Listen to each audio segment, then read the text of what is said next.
जो दिल कहे कि मेरी इस खूबसूरत फैमिली को मेरा प्यार भरा नमस्कार, आदाब। आज के एपिसोड में अभी अभी कौन सा ड्रामा खत्म हुआ है पाकिस्तानी ड्रामा दिल वाली गली में आजा।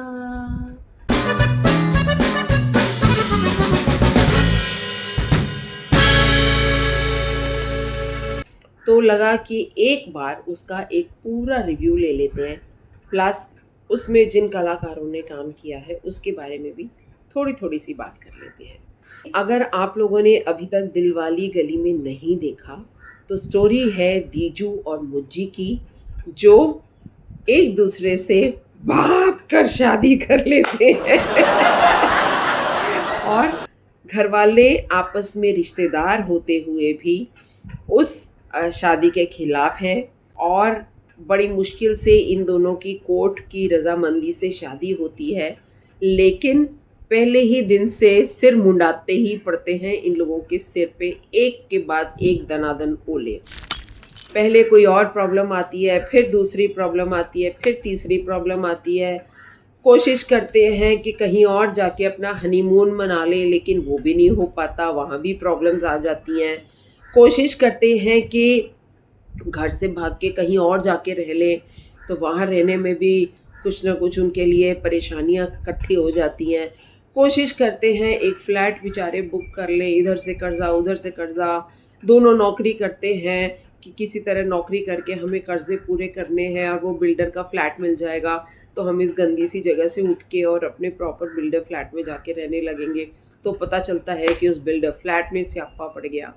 यहाँ तक हम लोगों ने अपने जो पुराने रिव्यूज़ डिस्कस किए थे उसमें डिस्कस किया था कि ये सब कुछ चल रहा था।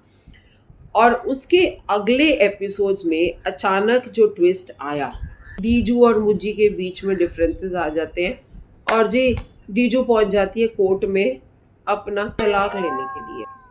मुझको वाकई में ये जो ट्विस्ट है ना, ये समझ ही नहीं आया कि इस पूरी स्टोरी में इन दोनों के तलाक को दिखाने की ज़रूरत क्या थी। शुक्र है कि जो बिल्डर का फ्लैट उनका था वो फाइनली जो था उस पे स्टे हट गया। कोर्ट ने ऑर्डर्स दे दिए कि भैया अब इनको बना के दे दो, तो उनका सपनों का आशियाना तो तैयार हो रहा है और साथ में उनके जो पेरेंट्स हैं उनका भी पैचअप हो गया आपस में। तो हैप्पी हैप्पी एंडिंग हुई। ये सारी स्टोरी के बीच में एक तो ये बहुत लोगों ने ट्रोल भी किया है, लेकिन मैं सिर्फ इसलिए नहीं बोल रही कि बहुत लोगों ने ट्रोल किया है, लेकिन फ्रैंकली स्पीकिंग उसके अंदर जो एड्स आ रही थी ना, लाइक एक लाल रंग का एक शरबत है, जैसे हमारे यहाँ पे रूह अफ़ज़ा मिलता है ना, उसकी तरह कोई शरबत है, तो हर थोड़ी देर बाद वो शरबत की ऐड आ जाती। फिर वो दीजू जब भी जाती है वो सनसिल्क की शैम्पू की बोतलें उठा के ले आती है, तो हमें हंसी आ रही थी कि दीजू कितना शैम्पू इस्तेमाल करती हो महीने में। मतलब हर सीन में जो है, हर दूसरे सीन में एक बोतलें सनसिल्क शैम्पू की आ जाती हैं। फिर तीसरा जो था वो बर्तन घिसने पे विम बार। तो हमारे यहाँ इंडिया में भी हम लोग भी विम बार यूज़ करते हैं बर्तन घिसने में, और सनसिल्क ब्लैक शाइन शैम्पू भी यूज़ होता है। तो वो दोनों चीज़ों से हम कनेक्ट तो कर पाए, लेकिन बड़ा अजीब लग रहा था कि हर थोड़ी देर के बाद उनकी ऐड चल रही है। पहली बार मैंने देखा किसी ड्रामा में इस तरीके से, ऐसे मैंने किसी में देखा नहीं है इतनी पब्लिसिटी। एक आध का तो समझ आता है, जैसे सुनो चंदा देख रहे थे तो उसमें किसी कपड़ों के ब्रांड का कोई एडवर्टिजमेंट थी जो एक दो बार उन लोगों ने बोला कि यहाँ से शॉपिंग करनी है। ऐसे कुछ औरों में भी किसी किसी स्टोर की हो जाती है, लेकिन इस तरीके से जो है ना मैंने पहली बार देखा। तो ऑफ कोर्स वो मुझे भी कोई बहुत अपील नहीं किया, बट हाँ ठीक है, आपका अगर ड्रामा इंटरेस्टिंग चल रहा है तो यू डोंट माइंड। तो दिलवाले गली में अगर आप लोगों ने नहीं देखा तो मैं सजेस्ट करूँगी देखिए। पिछली बार मैंने उसमें सजल और हमज़ा की तो तारीफ़ की थी, लेकिन उसके साथ साथ मैंने जो इन कैरेक्टर्स की थी, आबिद अली जी की, जो उसके फादर बने हैं दीजू के, और उनका जो स्टैमरिंग का कैरेक्टर था मुझको वो बहुत पसंद आया थ्रू आउट। और उसमें एक और एडिशन कर दूं कि जो लास्ट एपिसोड था उसमें जब दीजू जो है वो अपना तलाक वापस लेती है, तो वो जो फादर के चेहरे के ऊपर एक सुकून होता है ना कि हाँ, बेटी को वो इन्फ्लुएंस नहीं कर रहा है। He is not asking his daughter to take back the तलाक, मत ले खुला, लेकिन शायद अंदर से वो चाहते हैं कि मेरी बेटी जो है वो सही डिसीजन ले। तो वो जो एक सुकून था, और वो जो फादर का चश्मा उतारना, और चश्मे उतारने के बाद अपनी आँखों को इस तरीके से करके अपनी नमी को साफ़ करना, दैट वाज़ सुपर्ब। वो एक्शन ने एक पूरे एक फादर की पर्सनालिटी को बयां कर दिया कि एक फादर कैसा होता है, अपनी बेटी के लिए कितना प्रोटेक्टिव होता है और कितना दिल में मोहब्बत और प्यार रखता है। तो मुझे बहुत अच्छा लगा वो सीन। एक तो वो, और दूसरा मैं एक कैरेक्टर को इतना, मैंने उस बार पिछली बार बोला, उसका भी जिक्र किया, उसका भी किया। दीजू की मदर ने बड़ा अच्छा किया है, दीजू के फादर ने बड़ा अच्छा किया है, दीजू की छोटी बहन ने अच्छा किया है। मैं दीजू के छोटे भाई को कैसे भूल गई। तो छोटू जी, मिस्टर क्या नाम है ये छोटू बच्चे का? इस बच्चे का नाम है अरहम खान। आपका रोल, स्क्रीन टाइम जो है मैं कहूँगी वो काफ़ी कम है, लेकिन आपकी परफॉर्मेंस में भी मुझको कोई भी कमी नहीं लगी। आपने भी बहुत अच्छा परफॉर्म किया। तो keep up the good job.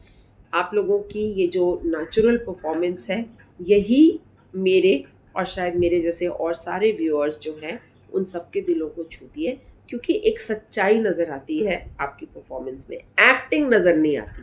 Acting नहीं होनी चाहिए, कैरेक्टर के अंदर ढलना होना चाहिए, जो आप लोग ढल जाते हो और हमारे दिलों को छू जाते हो। Hats off to the complete team, the writer, director, producer and जो भी उस टीम के साथ जुड़े थे। You people have done a good job. वो हिचकी वाला कैरेक्टर वो भी मुझको बड़ा अच्छा लगा। ऑल्दो हिचकी लेना ज़्यादा मुश्किल नहीं है, मैं भी ले सकती हूँ। बात करते करते चलते ना, करते हैं ना, उसमें कोई ज़्यादा मुश्किल नहीं है। लेकिन एक जो वो कैरेक्टर बनाया है, वो स्टोरी में डाला है, वो कैरेक्टर बड़ा अच्छा लग रहा है, जो वो बीच बीच में हिचकी ले रहा है। ऑफ कोर्स स्टैमरिंग मैं कॉपी नहीं कर सकती। कोशिश करूंगी, नहीं नहीं बाबा, नहीं होता, स्टैमरिंग नहीं होता, इट्स अ डिफिकल्ट जॉब। तो अभिनेत्री जी, एक बार फिर बोलूँगी, बहुत मुश्किल काम को आपने बड़े आसान तरीके से प्रेजेंट कर दिया है। Hats off. एक तो उसका ओएसटी तो अच्छा है ही है, लेकिन उससे ज़्यादा कैची जो इसमें मुझको गाना लगा, वो जो पीछे इनकी हमज़ा की जो भी सिचुएशंस चलती है ना, एक तो बेचारे के बाल हमेशा ही उखड़े रहते हैं, उड़ते हुए हवा में उड़ते हुए उसके ना बाल हमेशा, और ना ना हो गई ना, ऐसे ऐसे करके बेचारा मुंह बनाता है, और उसके पीछे से जो म्यूजिक चलता है ना, कौन सा वाला चलता है, कुंडे विच अड़ गई, पई पई सड़ गई, पता नहीं क्या ऐसा कुछ है ना। सुनिए ना, अभी लास्ट में चला रही हूँ, उसको सुनिए। तो उसी के साथ आज का एपिसोड हम ख़त्म करते हैं, और फिर मिलती हूँ थर्सडे को। हमारे जो इंडियन बॉलीवुड मूवीज़ की हम बात करते हैं, उसमें मैं बहुत स्पेशल कुछ लेके आने वाली हूँ, तो उसको ज़रूर देखिएगा। मिलते हैं थर्सडे के एपिसोड में। बाय, खूब खुश रहे। सानू सज्जे ते लाके आप खब्बे नु मुड़ गई, चंगी नहीं होई तेरे नाल, और रौला रप्पा तो भी पटका फैंटा लाके जिंद होरा नाल रल गई, जिंद होरा नाल रल गई, ओ जिंद होरा नाल रल गई, बहुत प्यारी होई तेरे नाल, ओ जिंद होरा नाल रल गई।